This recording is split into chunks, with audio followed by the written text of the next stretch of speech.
and welcome to Painting Big Sixes. You may have seen me paint small sixes, or you may have seen other people paint small sixes, or you may have done it with me.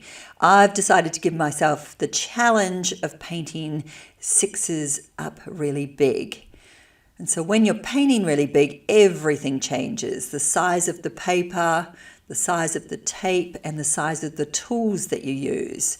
So here I have, instead of starting with pencil, which I often do, I've started with black paint and a very long paintbrush.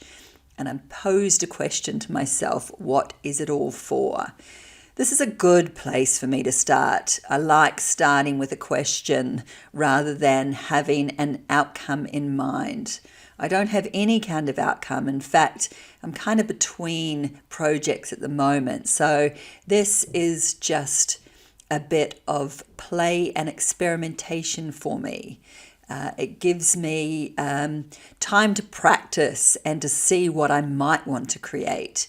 And hopefully, potentially, I may create stuff that is going to be finished work by the end of this. But I don't have any intention at this point.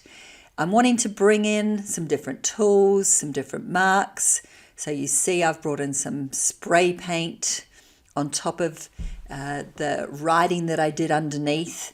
And that question that I have underneath, I'm holding it loosely because it's going to be covered up. Really, my goal in these early layers is to give myself something to respond to in later layers. So I'm wanting to get something onto every part of the paper.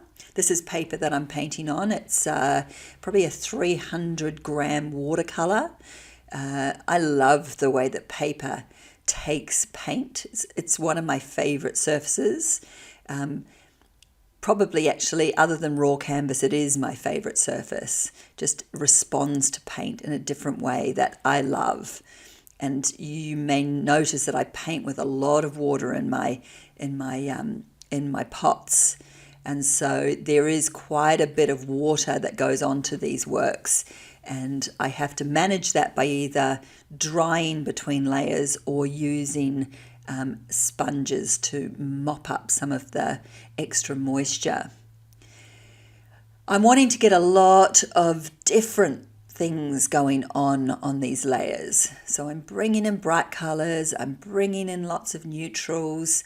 I love doing tonal marks. So if I'm using a pink, I'll use the pink in lots of different ways. I'll use a bright fluoro pink. I'll bring in some reddish pinks, and then I'll go to the very, very light pinks as well. And I'll do this whether I'm working with neutrals or whether I'm working with dark colors. So with my neutrals, you'll see that I've got light grays on there. I've got light beiges. I bring in sand. And with these neutrals or pinks, or whatever color I'm using, I generally tend to start with a few pots of a similar color, and they develop over the time of my paint. So I don't keep creating new pots. I use my existing ones so that the colors develop within the colors that were there before, if you know what I mean. So if I've got a gray there, I'll add some bright pink into the gray and see what that does. Or if it's looking a little bit too gray, I might bring some yellow into it to make it a little bit more, give it a little bit of a brighter feel. As you can see there, I'm bringing in a bit of green gold into some of the pots, and that gives a little bit of punch. See, I put that green gold into the gray, and you can just see how it's interacted with the gray underneath. It works with the color palette because I'm using the same pots to create the new colors.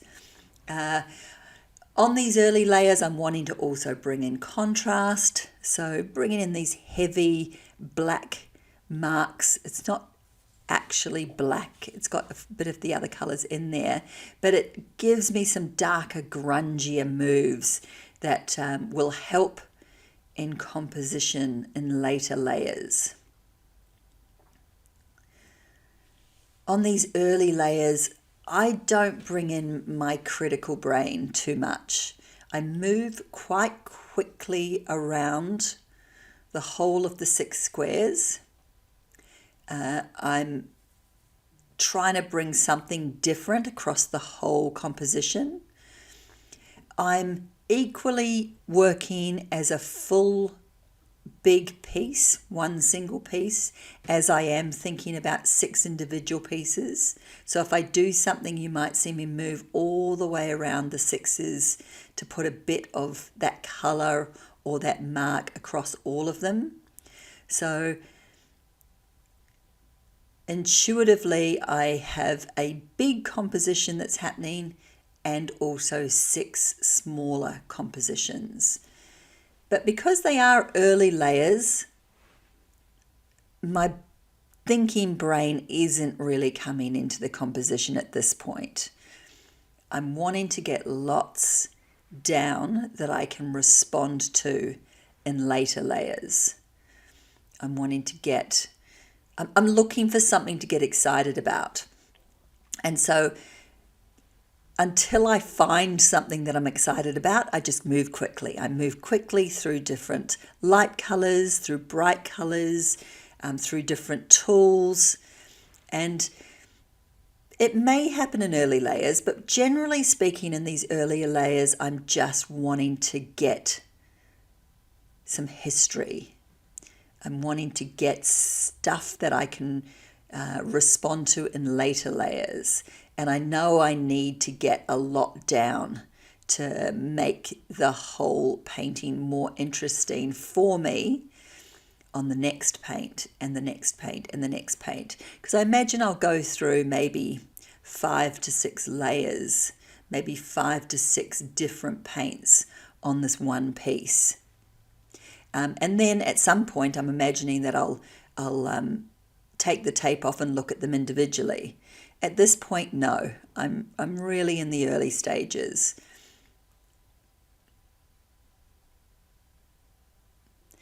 And at this point, you can probably see me going from bright to light to dark to fluoro.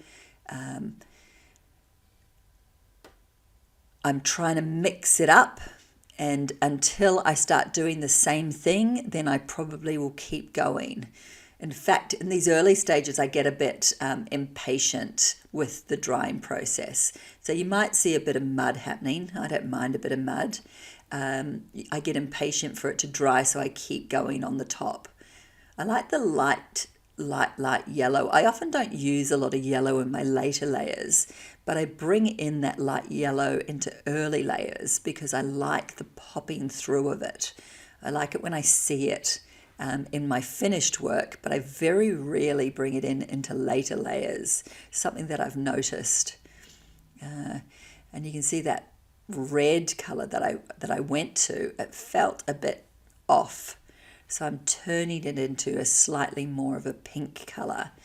When it comes to creating palettes, for me in these early stages, I go with colors that I love, colors that may give me something that I can respond to in later layers.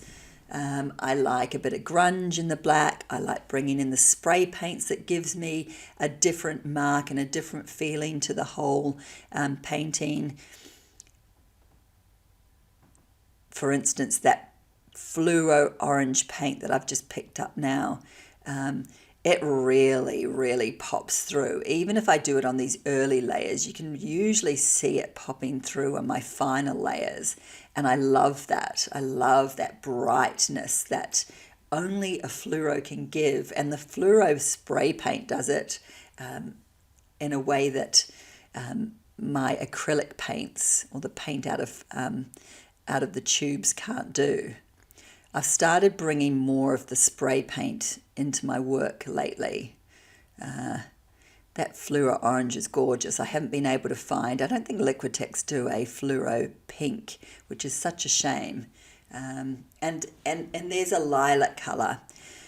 Lilac for me is such an interesting color because it really tones back a lot of the brassiness that some of the brighter colors can bring in.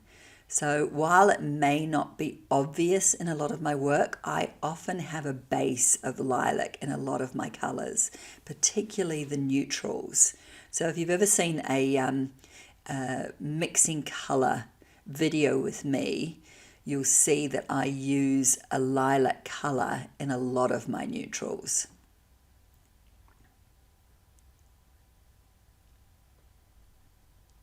While I'm not thinking about composition too much, you may also see that I'm using certain areas on these sixes to go a little bit brighter and a little bit bolder. This may not be where it ends up, but right now I want to give myself some areas of concentration, something that heads me down in a particular path,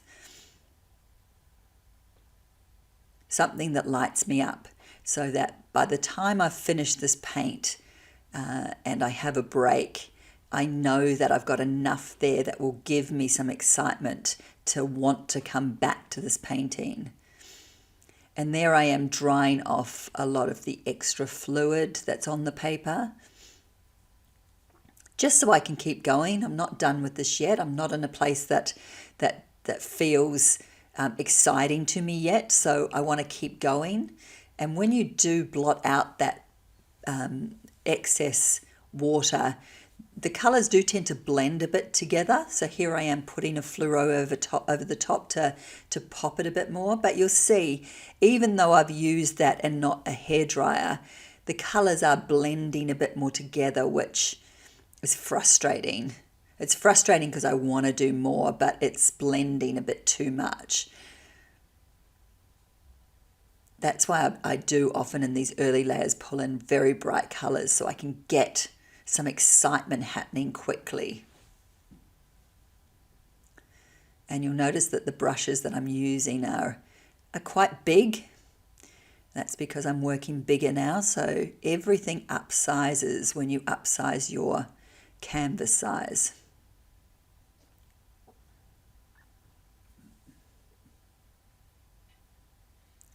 You might notice that I'm going between some beautiful bright colours, and then I'll go back to neutral. I'm going off feeling at the moment. It's very much an intuitive process. It's what do I feel like it needs? What's it asking me for? And once I've done something bright, it's often asking me for the opposite, something light. Give me some areas. Give me some lighter areas. Give me some relief. And so I respond to that. I feel like my painting style is very much a response to the thing I did before. I try not to think too much ahead other than just the next step. I'm going to do this, and then what will it ask for? I don't have it already pre-planned in my head.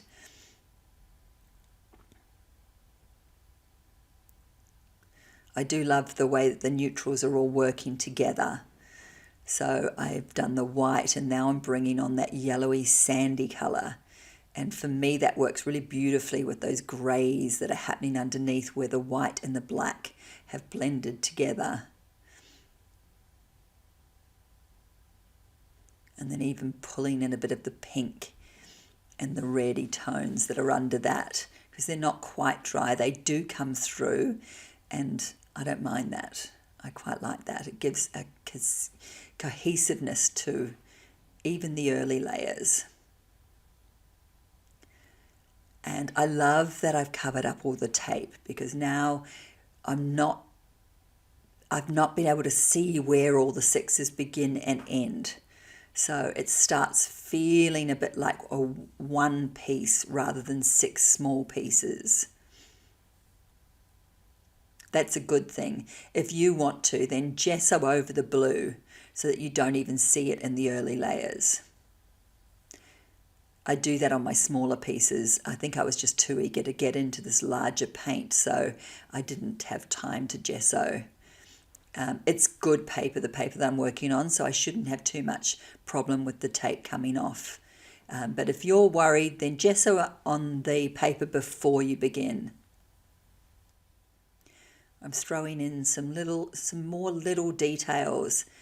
It feels like I'm coming to the end of this first layer. This is the beginning of a series that I'm going to be sharing with you on YouTube.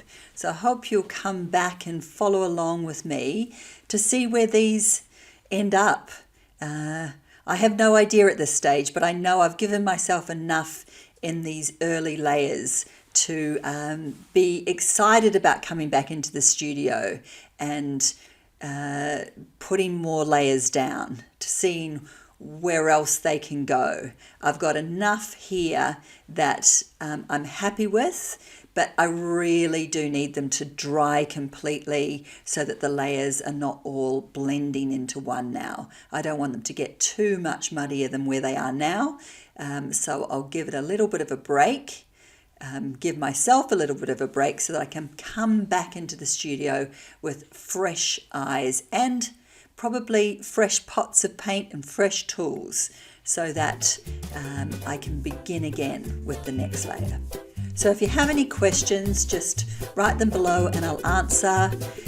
I'd love you to subscribe to my channel if you haven't already, and comment and like if you've enjoyed it.